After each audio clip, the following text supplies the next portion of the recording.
So yun, dahil wala tayong pasok ngayon, so pupunta tayo doon sa may park na may puno ng sakura. At bago tayo pupunta doon, congratulations pala sa aking kaibigan na si Melchor Sanico dyan sa Pulumulok, South Cotabato. Ang kanilang kasal kaganapin ngayon sa General Santos City.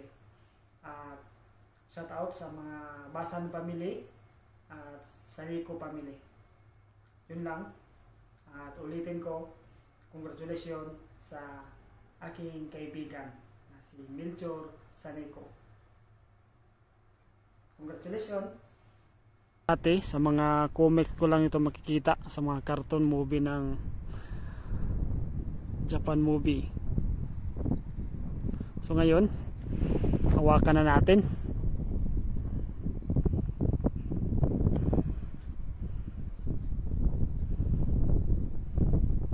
Hawakan na natin yung nakikita natin sa mga movie.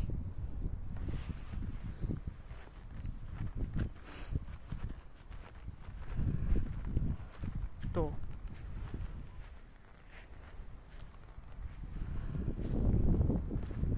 Ito mababa lang. Yan.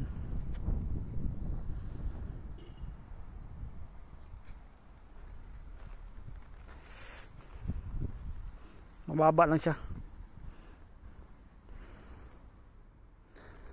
So maganda sana no na may ganito tayo sa Pilipinas. Pero sa tingin ko mabubuhay naman siya sa atin kasi dito malamig ang nag-winter nga dito, nabubuhay sila. Samantala sa atin ay napakainit. So may tendency na mabuhay sila sa atin kasi ang gusto nito init. Kagaya ngayon pa summer na, so may mga dahon na siya.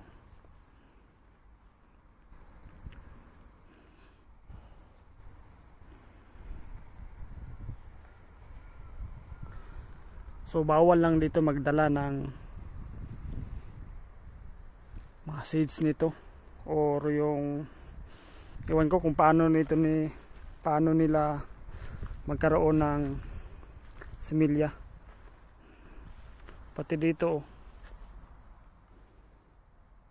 siguro kung imarko to mabubuhay siguro, pero bawal lang magdala sa Pilipinas. Magkakaroon lang tayo ng ganito pag ang government natin ang kumuha dito sa ibang bansa, o hindi lang dito sa Japan, sila kukuha ng ganitong uri ng kahoy na cherry blossom, puno ng cherry blossom. Ang government lang natin talaga yung makapagpadala or magkakaroon tayo ng ganito dyan sa Pilipinas. Ang government lang ang way na may mga puno tayo ng sakura dyan sa ating bansang Pilipinas.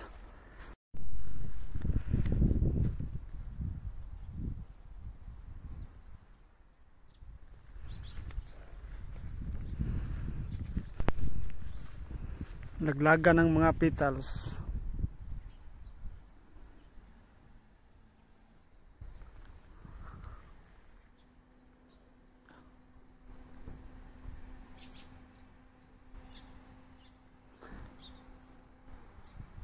So ilan lang itong mga puno dito ng sakura. Doon sa unahan may puno din.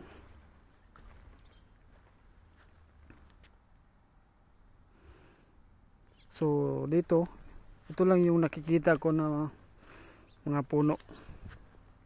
Medyo sinearch ko sa Google Map.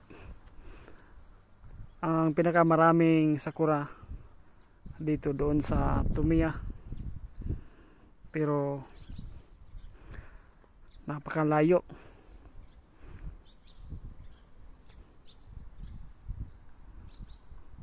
Mga 6 hours pag mag-bike ka lang. Kung mag-bus mga 2 hours.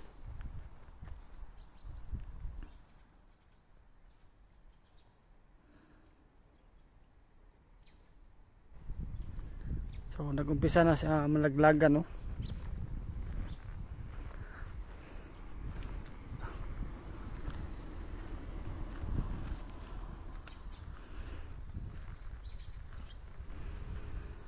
Magkakaroon na to ng dahon.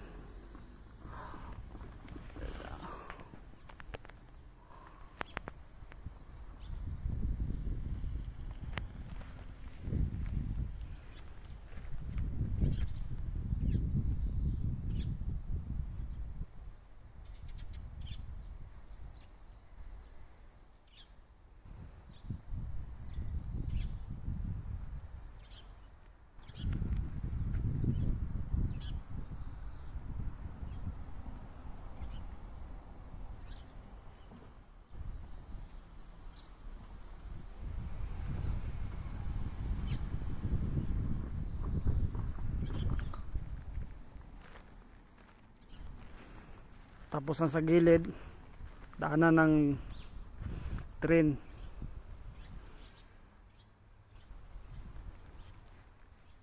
Ang ganda, oh.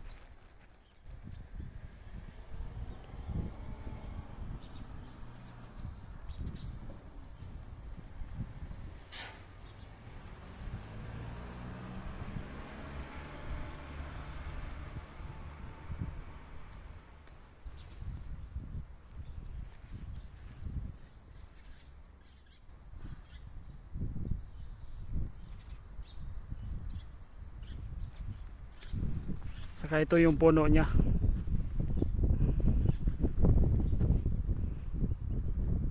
Malapit na mamatay, oh.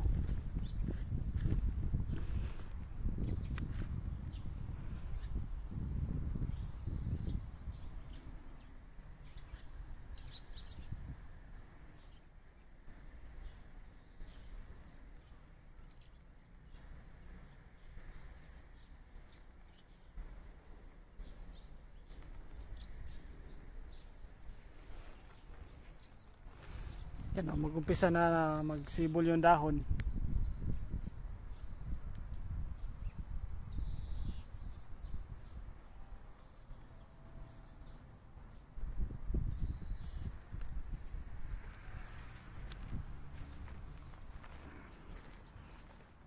So meron doon sa unahan. Punta natin. So yung building na yan, yan yung station ng bullet train. Itong rails na to ay ito yung local train.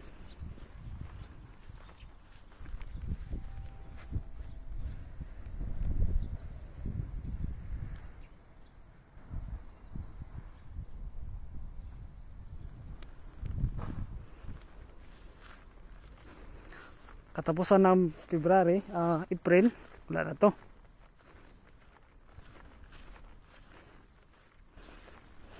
Puro dahon na to makikita natin.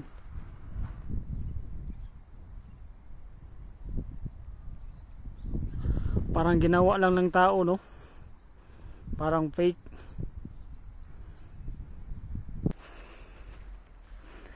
So yan lang, hanggang dito na lang yung video natin. Maraming salamat. Bye bye.